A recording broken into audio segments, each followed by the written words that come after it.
شوہر کے انتقال کے بعد سسرال نے گھر سے نکالا تو بھائی کی آغوش میں پناہ ملی۔ بھائی ماں باپ بن کے میرا اور میرے بیمار بچے کا خیال رکھتا رہا، مگر تقدیر کو شاید کچھ اور منظور تھا۔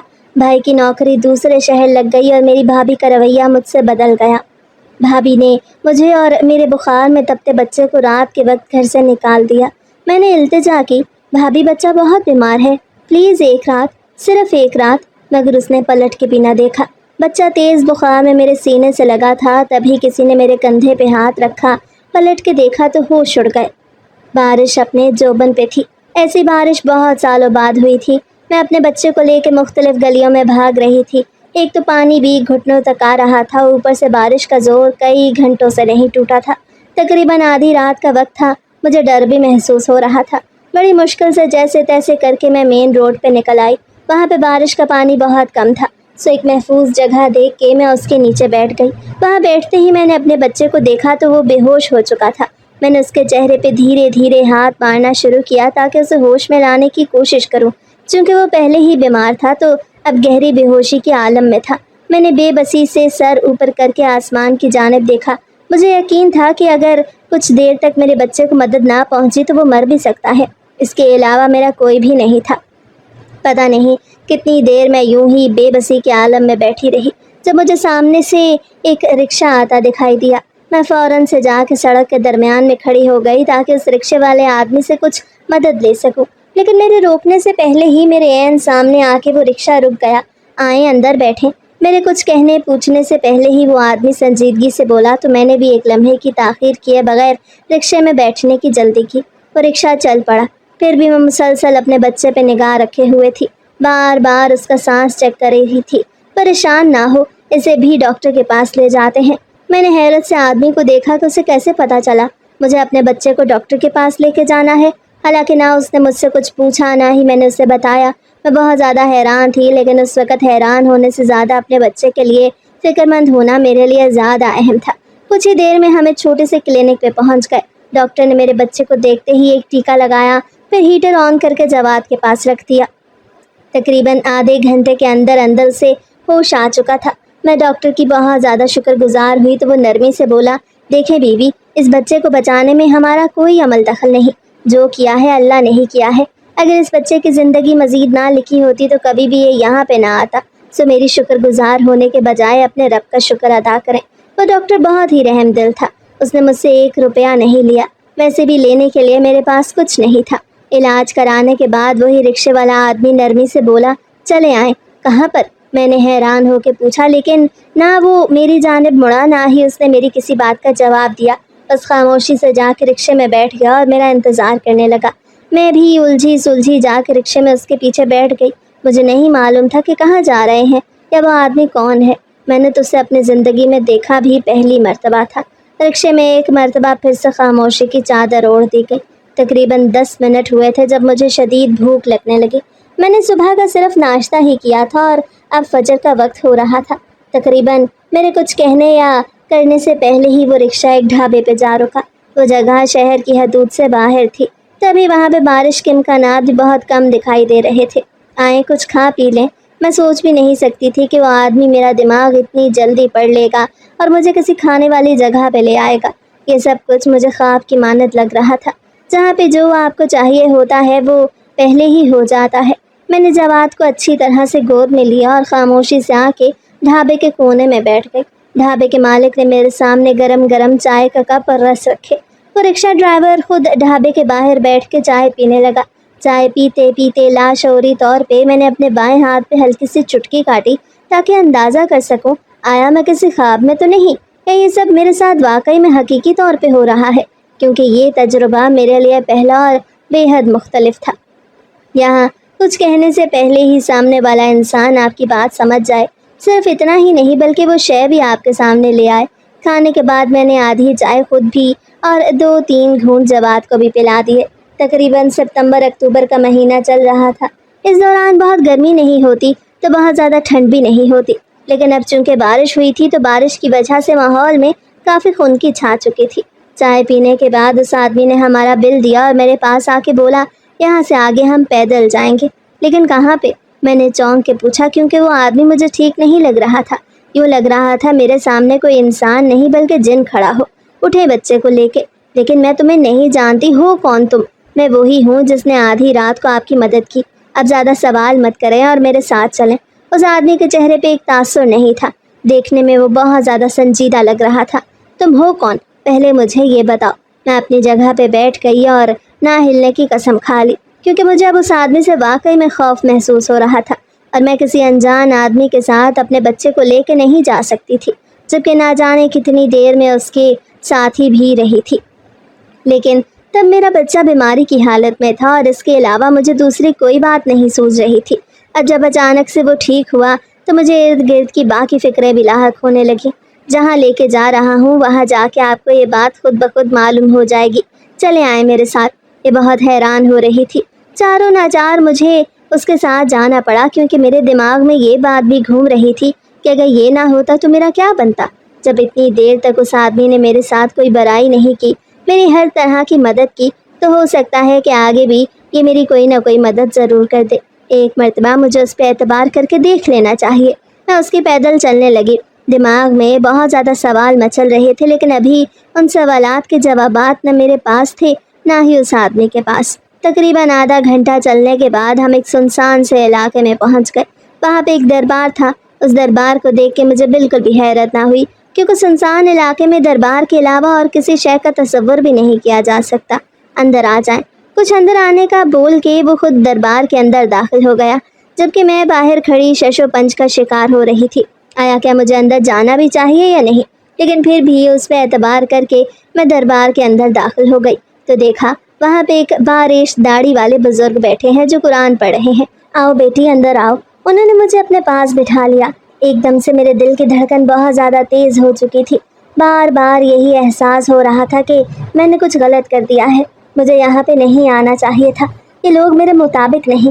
اس سے بہتر تھا کہ میں خود کو اور اپنے بچے کو لے کے خودکشی کر لیتی، لیکن اب چونکہ وہاں پہ آ چکی تھی تو وہاں آنے اور بیٹھنے کے علاوہ میرے پاس دوسرا کوئی بھی چارہ نہیں تھا۔ بیٹی اپنی کہانی بتاؤ، اس آدمی نے نرمی سے پوچھا تو میری آنکھوں سے بے اختیار آنسو نکلنے لگے۔ میں خود حیرت زدہ تھی، حالانکہ رونے کا میرا بالکل بھی ارادہ نہیں تھا۔ نہ جانے وہ آنسو کہاں سے آ رہے تھے۔ میں اس بزرگ کو اپنی کہانی نہیں بتانا چاہتی تھی، لیکن پھر بھی میری کچھ زبان خود بخود رواں ہو گئی اور میں نے خود کو بولتے ہوئے سنا۔ میری شادی بہت جلدی ہو گئی تھی، تقریباً میں 16 سال کی تھی، تبھی میری شادی کر دی گئی، اور وہ شادی بھی میری ماں نے اپنے دور پرے کے رشتہ داروں میں ہی کی۔ چونکہ ہم لوگ زیادہ پڑھے لکھے نہیں تھے، غریب تھے، تو جب ہمارے دور پرے کے رشتہ داروں کا ایک بیٹا پاکستان آیا تو اس کی ماں اس کے لیے رشتے تلاشنے لگی۔ وہ بھی دوسرے ملک کمانے کے لیے گیا ہوا تھا اور اب چھٹی لے کے اپنی شادی کے سلسلے میں واپس آیا تھا۔ مجھے نہیں پتا تھا کہ وہ لوگ رشتہ دیکھ رہے ہیں یا ہمارے گھر والوں کو بھی اس بات کی احساس نہیں تھا۔ جیسے دوسرے ملکوں میں جانے والے لڑکوں کی مائیں ہر لڑکی کو بہت غور سے دیکھتی ہیں، آیا کیا وہ لڑکی ان کے بیٹے کے لیے صحیح ہوگی یا نہیں۔ بالکل ایسے ہی مجھے بھی جاننے کے لیے اسد کی ماں ہمارے گھر آئی۔ جب سے اسد پاکستان لوٹا تھا اس کی ماں تقریباً اس سے پورے خاندان میں لے کے گھومی تھی، اور بہانہ یہ بنایا کہ وہ اپنے بچے کو تمام رشتہ داروں سے ملوا رہی ہے، لیکن اندر ہی اندر وہ اپنے رشتہ داروں میں کوئی ایسی تلاش رہی تھی جو اس کے بیٹے کے ساتھ کھڑی ہو کے جچے بھی۔ یوں ہی کرتے کرتے انہوں نے ہمارے گھر بھی چکر لگایا۔ میں تب 16 سال کی تھی۔ مجھے کیا پتا تھا کہ شادی بیاہ کے معاملات میں ایسے بھی رشتے دیکھے جاتے ہیں۔ وہ لوگ ہمارے گھر سے ہو کے واپس گئے، لیکن جاتے ہی انہوں نے فون کیا کہ ہمیں آپ کی بچی پسند آئی ہے، اگر آپ کو بھی ہمارا لڑکا پسند ہے تو ہم یہ رشتہ طے کر لیتے ہیں۔ میری ماں اب مارے حیرت کے فون تھامے بیٹھی تھی۔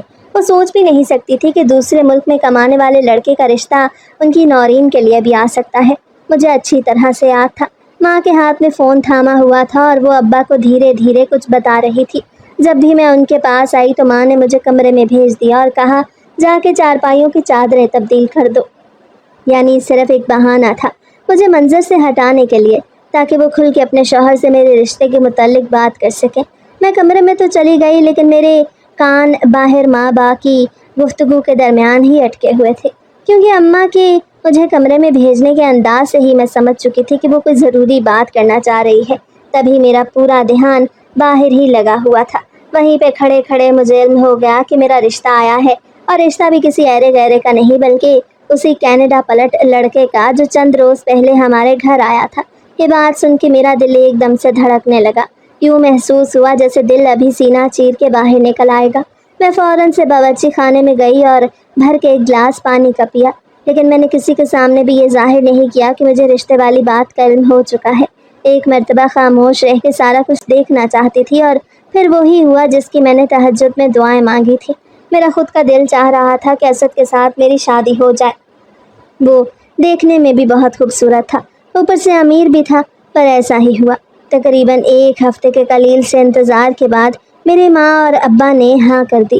ان کا خیال تھا کہ 1-2 سالوں تک شادی ہو جائے گی، لیکن ہاں کرتے ہی میری ساس نے فوراً سے شادی کی جلدی مچا دی اور کہا اپنے بیٹے کو کینیڈا واپس بھیجنے سے پہلے میں اس کے ہاتھ پیلے کرنا چاہتی ہوں۔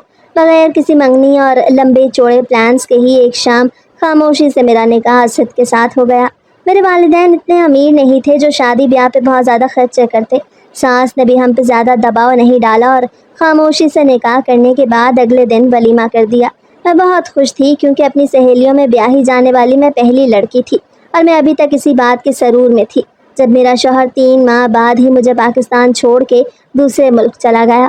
یوں لگتا تھا زندگی ایک دم سے رک گئی، کیونکہ ابھی ہی تو میں نے جینا شروع کیا تھا، ابھی تو مجھے شادی کے خوش کن لمحات کا احساس ہوا تھا۔ تو 3 ماہ میری زندگی کے بہت خوبصورت دن تھے۔ ساس نے بھی کاموں کی وجہ سے مجھ پہ زیادہ دباؤ نہیں ڈالا، بلکہ جتنا ہوا وہ اپنے کام خود ہی نپٹا لیا کرتی۔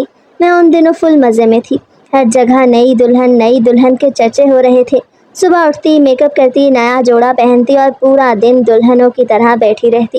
لیکن 3 ماہ بعد ہی میری ساس نے میرے شوہر کے جانے کے بعد گھر کی پوری ذمہ داری ایک ساتھ مجھ پہ ڈال دی۔ مجھے تو ابھی یوں لگ رہا تھا کہ میں نئی دلہن ہوں، لیکن 3 ماہ بعد ہی زندگی کا ایک بھیانک روپ میرے سامنے آیا، جہاں پہ صبح سے لے کے شام تک مجھے سب گھر والوں کے کام کرنے پڑتے، جس میں کھانا بنانا، گھر کی صفائی اور کپڑے دھونا بھی شامل تھا۔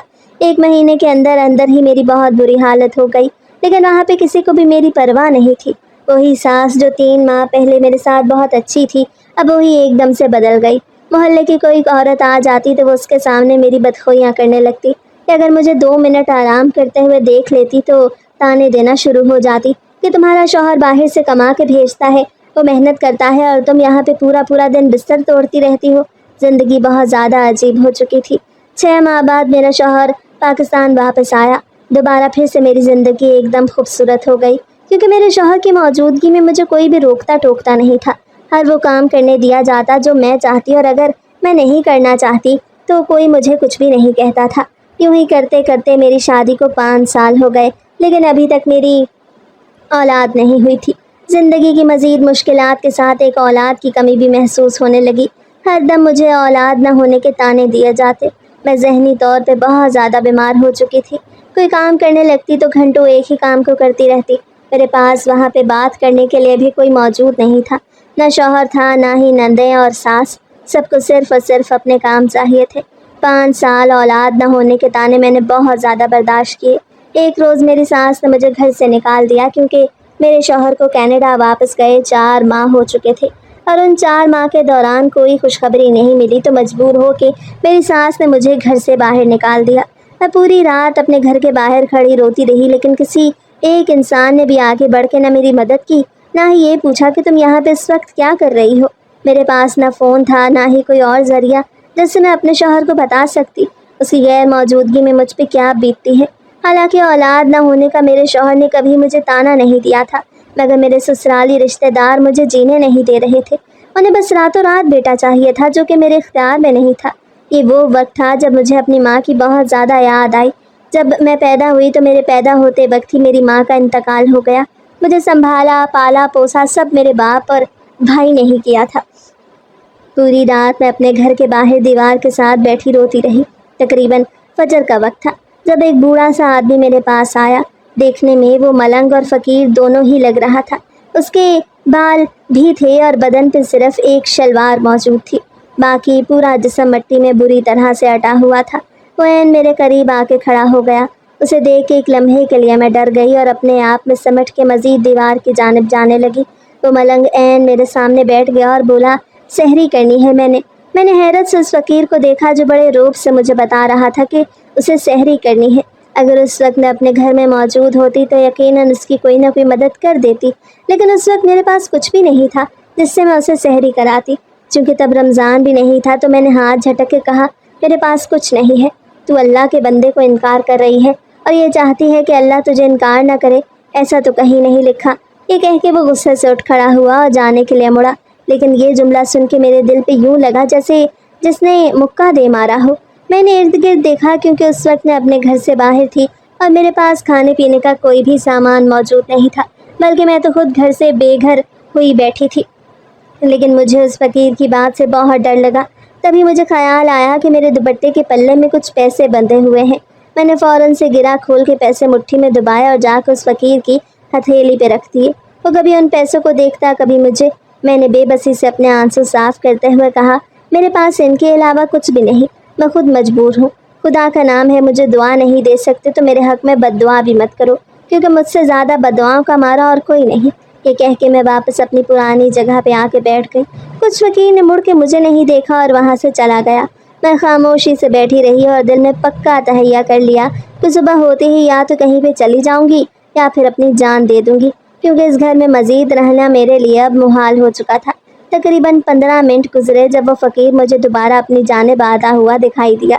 میں گہرا سانس لے کے رہ گئی، کیونکہ اب اس نے دینے کے لیے میرے پاس کچھ بھی نہیں تھا۔ میں اپنی نگاہیں زمین پہ گاڑ رہی تھی تاکہ دوبارہ وہ مجھ سے کوئی بات کرنے کی کوشش نہ کرے، لیکن تبھی وہ میرے عین برابر بیٹھ گیا اور ایک شاپر کھولنے لگا۔ میں نے نگاہیں اٹھا کے اوپر دیکھا تو اس کے ہاتھ میں بریڈ کا شاپر تھا۔ اس شاپر میں 2 بند موجود تھے۔ ان دونوں بند کو ہاتھ لگائے بغیر اس نے شاپر میری جانب بڑھایا اور اشارہ کیا اس میں سے ایک لے لو۔ میں نے حیرت سے اس فقیر کو دیکھا۔ مجھے سمجھ نہیں آ رہی تھی کہ وہ کیا کرنا چاہ رہا ہے۔ کھا لے، بھوکی ہے نا تو؟ اس کا لہجہ اتنا نرم اور میٹھا تھا کہ میں اس کے سحر میں آ گئی اور نرمی سے وہ بریڈ اٹھا کے کھانے لگی۔ میرے بریڈ اٹھانے کے بعد اس فقیر نے دوسری بریڈ اپنے ہاتھ میں تھام لی اور ہم دونوں وہ بریڈ کھانے لگے۔ بریڈ کھانے کے بعد فقیر نے آسمان کی طرف دیکھ کے ہاتھ اٹھائے اور دعا کرنے لگا۔ مجھے بھی اشارہ کیا کہ یوں دعا کے لیے ہاتھ اٹھاؤ۔ میں نے نہ سمجھی سے دعا کے انداز میں ہاتھ اٹھائے اور خاموشی سے بیٹھی رہی، کیونکہ میرا تو اب دعاؤں فرض سے بھی یقین اٹھ چکا تھا۔ نہ جانے وہ کون سے وقت اور لوگ تھے جن کے ساتھ معجزے ہوا کرتے تھے۔ میری تو ایک دعا بھی قبول نہ ہوئی۔ جلدی شادی کا جتنا مان تھا وہ سارا ملیا میٹ ہو گیا، اور اب دیکھ لیں اس نے بھی کوئی نہیں کہہ سکتا کہ میں 22 سال کی لڑکی ہوں، بلکہ پہلی نگاہ پڑتے ہی ہر کوئی مجھے 30 سے اوپر کی عورت سمجھتا تھا۔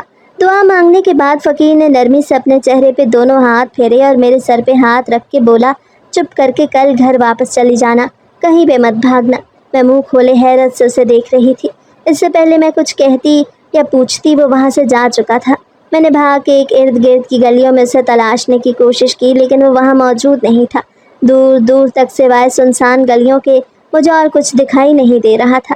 میں نے حیرت سے آسمان کی طرف دیکھا اور کہا اے اللہ، یہ سب کیا ہے؟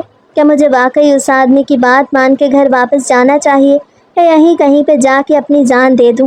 تقریباً 2 گھنٹے وہاں پہ مزید بیٹھنے کے بعد میں ابھی فیصلہ نہ کر پائی۔ مطلب گھر کا دروازہ کھلا اور میری ساس نے مجھے اندر بلایا۔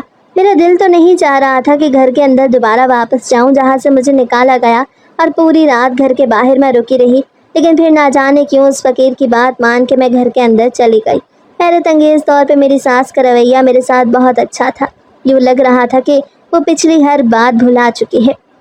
میں نے بھی پچھلی کسی بات کا ذکر ان کے سامنے نہیں کیا اور نارمل روٹین کے کاموں میں مصروف ہو گئی۔ تقریباً 1 ہفتہ بمشکل گزرا تھا۔ سب مجھے اپنے شوہر کا فون آنے لگا۔ انہوں نے بتایا کہ ان کی نوکری ختم ہو گئی اور وہ پاکستان واپس آ رہے ہیں۔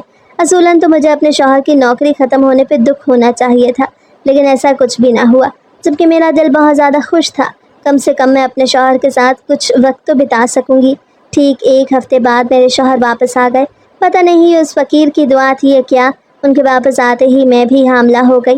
سب گھر والے بہت زیادہ خوش تھے۔ میری ساس میرا خیال بالکل ویسے رکھ رہی تھی جیسے شادی کے شروع کے دنوں میں رکھتی تھی۔ مجھے اپنا پیر بھی چارپائی سے نیچے نہیں اتارنے دیتی تھی۔ پورا کام نندوں سے کراتی اور کچن کی گرمی میں کھڑے ہو کے کھانا بھی اپنے ہاتھوں سے بناتی۔ مجھے یوں لگ رہا تھا کہ میں واپس جنت میں آ گئی ہوں۔ میرے 9 ماہ بہت اچھے گزرے۔ شوہر بھی ہلکی پھلکی نوکری کرنے لگے۔ جس دن میرے بیٹے کی پیدائش تھی اس دن پچ پر ایک اور قیامت ٹوٹ پڑی۔ میرے شوہر کا انتقال ہو گیا۔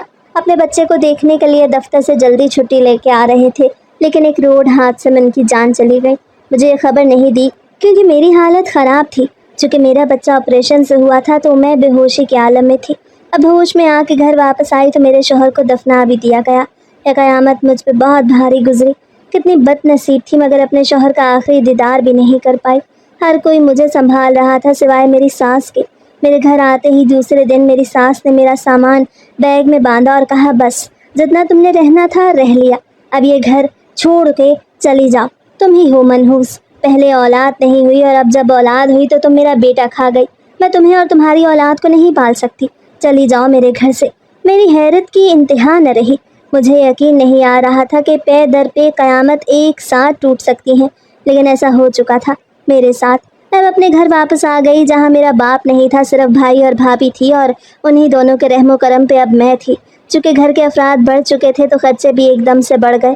میرے بھائی نے قطر میں نوکری کے لیے اپلائی کر دیا اور خوش قسمتی سے 1 مہینے کے اندر ہی اس کا نہ صرف ویزا لگا بلکہ وہ نوکری کرنے کے لیے بھی چلا گیا۔ جب تک میرا بھائی اس گھر میں موجود تھا تو میری بھابھی مجھے اہمیت دیتی تھی، لیکن جیسے ہی بھائی وہاں سے گیا میری بھابھی نے بھی اپنی آنکھیں ماتھے پہ رکھ لیں۔ مجھے ایک وقت کی روٹی کے لیے ان کے آگے 100 منتیں کرنی پڑتی تھیں۔ میں بہت زیادہ بے بس تھی۔ اگر میرے بھائی کا فون آتا تو بھابھی پورا وقت وہیں پہ کھڑی رہتی جب تک میں اپنے بھائی سے بات کر کے اسے خدا حافظ نہ بول دیتی۔ تقریباً 1 سال میں وہیں پہ رہی۔ میری بھابھی کی بھی اولاد تھی اور ان کا بیٹا بھی تقریباً جواد جتنا ہی تھا۔ اکثر اوقات میرا بیٹا روتا رہتا کہ اسے بھی کھلونے چاہیے، لیکن میری بھابھی جو چیز بھی ہوتی صرف اپنے بیٹے کو دیتی۔ جواد چونکہ بڑا ہو رہا تھا اور ضدی بھی ہو رہا تھا، جبکہ میرے پاس اتنے پیسے نہیں تھے کہ میں اس کی خواہشات کو پورا کر سکوں۔ اس دن میری بھابھی اپنے بچے کے لیے کار لے کے آئی اور جان بوجھ کے جواد کے سامنے ہی اپنے بچے کو وہ کار تھمائی۔ میرا بچہ تقریباً 1.5-2 سال کا تھا۔ آخر اتنا سا بچہ بھلا کہاں اپنے جذبات کو قابو کر سکتا ہے، اور ایسا ہی جواد کے ساتھ بھی ہوا۔ کار دیکھتے ہی وہ رونے لگا اور بار بار میرا دوپٹہ کھینچ کے کار کی جانب اشارہ کرنے لگا۔ میری آنکھوں میں بے اختیار آنسو آ گئے۔ میں اس کی نرم نرم ہتھیلیوں کو پکڑ کے سہلانے کی کوشش کرنے لگی، لیکن ہر گزرتے لمحے کے ساتھ پرسکون ہونے کے بجائے اس کی ضد اور رونا بڑھتا جا رہا تھا۔ میں نے ایک نگاہ اپنی بھابھی کو دیکھا کہ شاید وہ اس بچے کی معصومیت دیکھ کے اس پہ بھی رحم کرے، لیکن اس کے چہرے پہ ایک تمسخر آمیز مسکراہٹ تھی جسے میں بہت اچھی طرح سے سمجھ سکتی تھی۔ وہ کار بھی اس نے اپنی اولاد کو اس کی خوشی کی خاطر نہیں دی تھی، بلکہ مجھے اور میری اولاد کو جلانے کے لیے دی تھی۔ یہ سب کچھ دیکھنے کے باوجود میں نے بے شرم بن کے اپنے منہ سے بھیک کی طرح وہ کار مانگی اور کہا پلیز آپ کچھ دیر کے لیے یہ کار جواد کو بھی دے دیں، بہت تنگ کر رہا ہے، وہ بچہ ہے نا اسی لیے ضد میں آ گیا ہے۔ میری بات پہ بھابھی نے بڑے تیکھے انداز میں کہا بچہ ہے لیکن بچے کو اتنا پتہ ہونا چاہیے وہ کسی نواب یا لینڈ لارڈ کے گھر میں پیدا نہیں ہوا، بلکہ ہمارے گھر میں ہمارے ٹکڑوں پہ پل رہا ہے۔ ایسی صورتحال میں مجھے نہیں لگتا اس بچے کو کار جیسی خواہشات پالنی چاہیے۔ میں یہ جملہ سن کے ایک دم سے خاموش ہو گئی۔ مجھے یوں لگا جیسے کسی نے زوردار تھپڑ میرے گال پہ دے مارا ہو۔ میں نے جواد کو اپنے ساتھ لیا اور کمرے میں لے آئی۔ اسے سلانے کی بہت کوشش کی لیکن وہ بھی ضد پہ آیا ہوا تھا۔ مسلسل رو رہا تھا۔ 2-3 مرتبہ تو روتے روتے اس کا سانس بھی بند ہو گیا۔ میں بے بس تھی، میرے پاس کچھ بھی نہیں تھا۔ تبھی میری نظر اچانک سے شیشے پہ پڑی۔ مجھے اپنے کانوں میں پڑے ہوئے چھوٹے چھوٹے سونے کے ٹاپس نظر آئے اور اسی وقت میں نے جواد کو اپنے ساتھ لیا اور بازار آ گئی۔ وہاں آتے ہی پہلے میں نے اپنے ٹاپس بیچے اور پھر جواد کے لیے گاڑی کے ساتھ ساتھ ان پیسوں میں جتنے بھی کھلونے تھے سب خرید لیے۔ وہ ایک دم سے خوش ہو گیا۔ میرے لیے صرف اور صرف اپنے بچے کی خوشی معنی رکھتی تھی۔ جیسے ہی ہم گھر آئے تو دیکھا سامنے میری بھابھی فون پہ اپنی ماں کو پوری تفصیل دے رہی تھی۔ مجھ پہ نظر پڑنے کے باوجود اس نے اپنا موضوع نہیں بدلا اور مجھے لگا لگا کے باتیں کرنے لگی۔ میں نے جواد کو گھر پہ اتارا اور واپس سے باہر آ گئی۔ باہر رکشے میں میرا سامان رکھا ہوا تھا۔ جیسے ہی سامان لے کے اندر آئی تو میری بھابھی کا منہ کھلے کر کھلا رہ گیا۔ اس نے فوراً ہی فون بند کر دیا اور مجھ سے تفتیشی انداز میں پوچھنے لگی کہ یہ سب کہاں سے آیا ہے، کس نے لے کے دیا ہے۔ میں نے نرمی سے کہا اپنے بچے کے لیے میں خود لے کے آئی ہوں۔ پیسے کہاں سے آئے تمہارے پاس؟ انہوں نے کمر پہ دونوں ہاتھ ٹکاتے ہوئے لڑاکا عورتوں کی طرح پوچھا تو میں نے صاف الفاظ میں کہہ دیا میرے پاس ٹاپس تھے، وہ بیچ دیے۔ اب وہ اپنے بچے کو پریشان نہیں کرے گا۔ پہلے تو تمہیں کھانے کے لالے پڑے ہوئے تھے، تب تو نہ نکلے یہ ٹاپس، اور اب ایک دم سے ہی یہ ٹاپس نکل آئے۔ صرف اتنا ہی نہیں، اپنے بچے کے لیے بڑی شاپنگ کر کے آئی ہو۔ ارے میں نے تو صرف ایک کار لے کے دی تھی اپنے لڑکے کو اسے چڑھانے کے لیے، تم تو اور بھی بہت کچھ لے آئی ہو۔ بھابھی والا بچے سے میرا کیا مقابلہ؟ میں یہ سب کچھ اپنے جواد کے لیے لائی ہوں تاکہ وہ آپ کے مکرم کو تنگ نہ کرے۔ اس میں چڑھانے اور نہ چڑھانے والی بات کہاں سے آ گئی؟ میں محسوس کر سکتی تھی کہ بھابھی کی حالت یہ سب کچھ دیکھ کے بہت زیادہ بگڑ چکی ہے۔ اب جب تم حساب رکھنے لگی ہو تو آج سے روٹی پانی کا جتنا حساب بنے گا تم مجھے دو گی۔ میں نہیں جانتی تم کہاں سے لاؤ گی، ٹاپس بیچو یا خود کو، مجھے اس بات سے فرق نہیں پڑتا۔ بالآخر فیصلہ سنا کہ وہ اپنے کمرے میں چلی گئی، جبکہ میں پیچھے مارے حیرت کے کھڑی انہیں دیکھنے لگی۔ مجھے یقین نہیں آ رہا تھا کہ یہ عورت انسان کیسے ہو سکتی ہے، کوئی اتنا بھی جاہل نہ ہو جتنی میری بھابھی تھی، جس کے دماغ میں ہر وقت مجھے اور میرے بچے کو تنگ کرنے کے منصوبے جنم لیتے رہتے۔ میں نے بھی کندھے اچکا دیا اور سوچا جو ہوگا دیکھا جائے گا۔ میں مزید اب گھر بیٹھ کے ان سب باتوں کو برداشت نہیں کر سکتی۔ بالآخر مجھے اپنے بچے کے لیے کبھی نہ کبھی تو قدم اٹھانا پڑے گا، تو کیوں نہ اب صحیح۔ میں نے سوچ لیا تھا کہ کل ہوتے ہی میں کہیں نہ کہیں پہ نوکری تلاش کر لوں گی۔ جیسے ہی کھلونے گھر میں رکھے تو جواد خوشی خوشی وہ سب کچھ بھابھی کے بیٹے کو دکھانے کے لیے بھاگا۔ میں نے اسے روکنا بھی چاہا لیکن پھر بچے کی خوشی دیکھ کے خود ہی رک گئی۔ اس بچے نے میرے جواد کے کھلونے دیکھتے ہی اس سے وہ کھلونے نہ صرف چھین لیے بلکہ دیواروں اور زمین پہ پٹخ پٹخ کے توڑ دیے۔ اس سے پہلے میں اسے روکتی بھابھی کمرے سے باہر آ گئی۔ میں ان دونوں کو روک رہی تھی تبھی بھابھی نے مجھے پیچھے کیا اور ایک زوردار تھپڑ میرے منہ پہ لگایا۔ پہلے تو میرے بچے کو چڑھانے کے لیے کھلونے لے کے آئی اور اب اس پہ ہاتھ بھی اٹھا رہی ہو۔ دفع ہو جاؤ میرے گھر سے، تمہارے یہاں پہ کوئی جگہ نہیں۔ صرف اتنا ہی نہیں بلکہ جواد کی کار کو بھی بھابھی نے اینٹ مار کے توڑ دیا۔ ہم دونوں ماں بیٹا حیرت سے کھڑے یہ سارا تماشا دیکھ رہے تھے۔ میں نے آگے بڑھ کے بھائی کو فون کرنا چاہا تو بات بھی نہیں، وہ فون بھی میرے ہاتھ سے لے لیا گیا۔ پوری قوت سے وہ زمین پہ پٹخ دیا اور اگلے ہی لمحے وہ فون بھی چوری چوری ہو گیا۔ جب میں وہاں پہ کھڑی رہی تو انہوں نے دھکے مار مار کے مجھے گھر سے باہر نکال دیا۔ مسلسل کھلونوں کے لیے ضد کرنے کی وجہ سے جواد کو بخار بھی چڑھ چکا تھا۔ میں بھابھی کو روکتی رہی مگر وہ نہ رکی۔ تبھی وہ آدمی مجھے اپنے ساتھ اس دربار پہ لے آیا۔ اپنی کہانی بتا کے میں خاموش ہو گئی۔ مجھے احساس ہی نہ ہوا کہ کب میرے آنسو گالوں پہ خشک ہو کے نشان چھوڑ چکے تھے۔ میری بات سننے کے بعد بزرگ نے مجھے پانی پلایا اور پھر اسے آدمی سے کہا کھانے کا انتظام کرو۔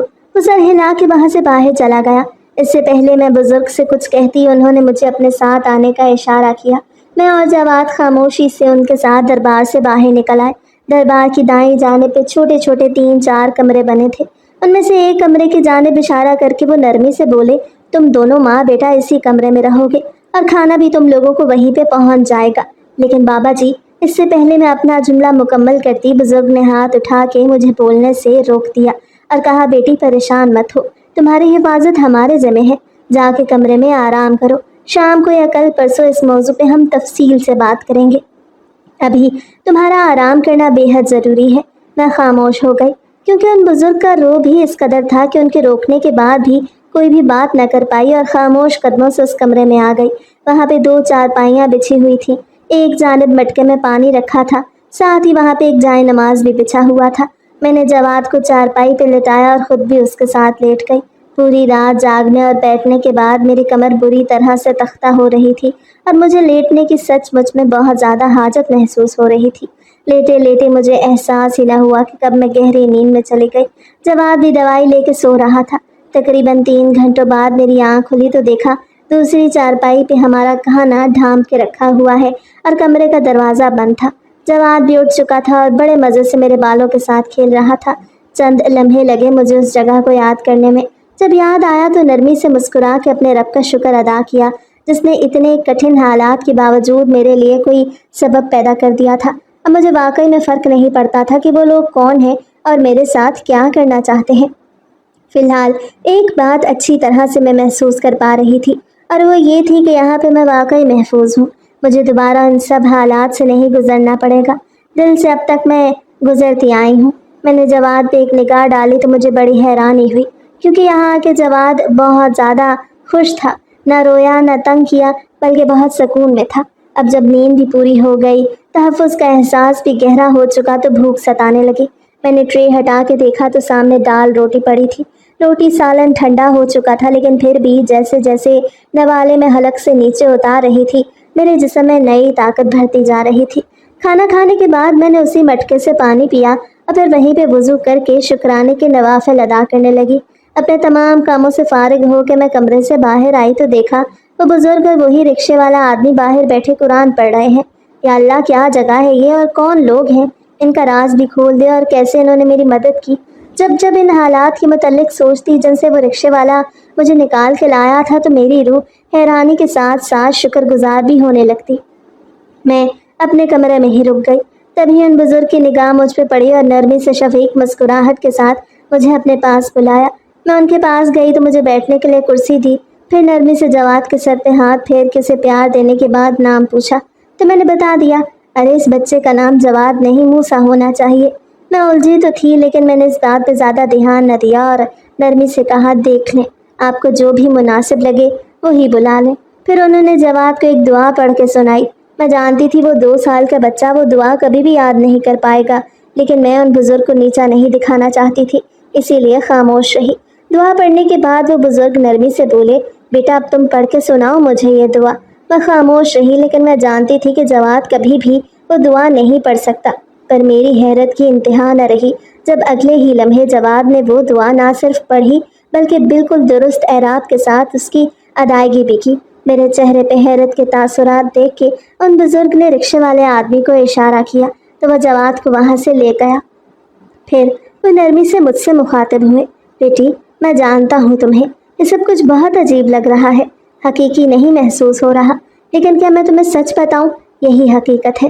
لیکن اس سے پہلے میں اپنی بات مکمل کرتی بزرگ نے ہاتھ سے مجھے خاموش ہونے کا اشارہ کیا اور خود بولنے لگے، بیٹی یہ بچہ جس فقیر کی دعا کے ساتھ ہوا وہ کوئی ملنگ تھا، ان کی دعا کی ساری تاثیر اس بچے میں آ گئی۔ یہ کوئی عام بچہ نہیں، روحانی طور پہ بہت مضبوط بچہ ہے، ہو سکتا ہے بڑا ہونے پہ اسے روحانیت کی راہ کے لیے چن لیا جائے۔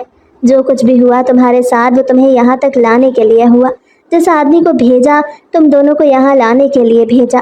اس بچے کی حفاظت اب ہم لوگ کریں گے، اگر تم ہمیں منع کرو گی یا اس بچے کو روکو گی تو نتیجہ بہت برا ہوگا، ہو سکتا ہے یہ بچہ زندہ ہی نہ بچے، کیونکہ ایسے بچوں کو بچپن سے ہی ایک محفوظ حصار میں رکھا جاتا ہے تاکہ ہر طرح کے شیطانی وار سے بچ سکیں اور آگے آنے والی انسانیت کے لیے بہترین کام کریں۔ یہ جو کچھ بھی ہوا صرف اس بچے کی خاطر، اور اب اس سے دربار کا متولی یہی ہے، تم قبول کرو یا نہ کرو اس بات سے بالکل بھی فرق نہیں پڑتا، کیونکہ اللہ مالک ہے، جو وہ چاہتا ہے وہی ہوتا ہے۔ کتنی ہی دیر تمہیں بول نہ سکے، لیکن جب بولے تو صرف اتنا، جب سب کچھ لکھا جا چکا ہے پھر میرا کیا ہی اختیار، مجھے سب کچھ منظور ہے، کیونکہ اس کے علاوہ میرے پاس کوئی چارہ نہیں۔